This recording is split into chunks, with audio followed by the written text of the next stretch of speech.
నమస్తే అండి, ఎలా ఉన్నారు? వంకాయ ఫ్రై ఎలా చేయాలో ఇవాల్టి వీడియోలో చూద్దాము. దానికోసమని ఒక పావు కిలో వంకాయలు తీసుకున్నాను.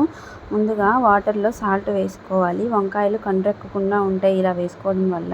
కట్ చేసిన ముక్కల్ని ఆ ఉప్పు నీళ్ళల్లో వేసినట్లయితే వంకాయ ఫ్రై బాగా వస్తుంది, ముక్కలు కండ్రెక్కవు. ముందుగా ప్యాన్ వేడెక్కిన తర్వాత అందులో తిరుగుమాత గింజలు అన్నీ వేసుకొని బాగా కలుపుకోవాలి. తిరుగుమాత గింజలు కొంచెం ఫ్రై అయిన తర్వాత ఆనియన్స్ వేసి బాగా ఫ్రై అయ్యేలాగా వేపుకోవాలి. ఆనియన్స్ కొంచెం బాగా మగ్గిన తర్వాత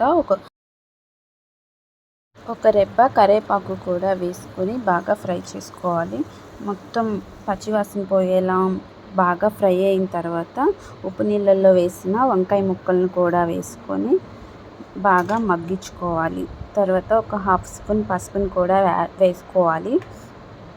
తర్వాత టేస్ట్కి సరిపడా సాల్ట్ని కూడా వేసి బాగా కలుపుకోవాలి.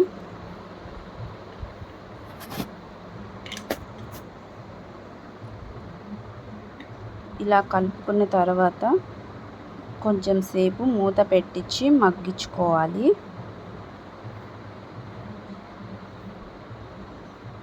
వంకాయ ఫ్రై అంటే చాలామందికి చాలా ఇష్టంగా తింటారు. ఇది సాంబార్లోకి, రసంలోకి చాలా టేస్టీగా ఉంటుంది.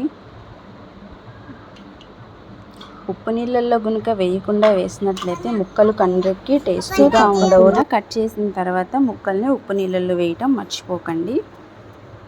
ఫ్రై అయిన తర్వాత కారం వేసుకొని ఇలా తిప్పుకున్నట్లయితే చాలా బాగుంటుంది. తర్వాత కొంచెం కొత్తిమీర చల్లుకొని గార్నిష్ చేసుకో, చాలా బాగుంటుంది. మీరు కూడా ట్రై చేసి ఎలా వచ్చిందో కమెంట్ చేయండి. సాంబార్లోకి, రసంలోకి చాలా బాగుంటుంది. సబ్స్క్రైబ్.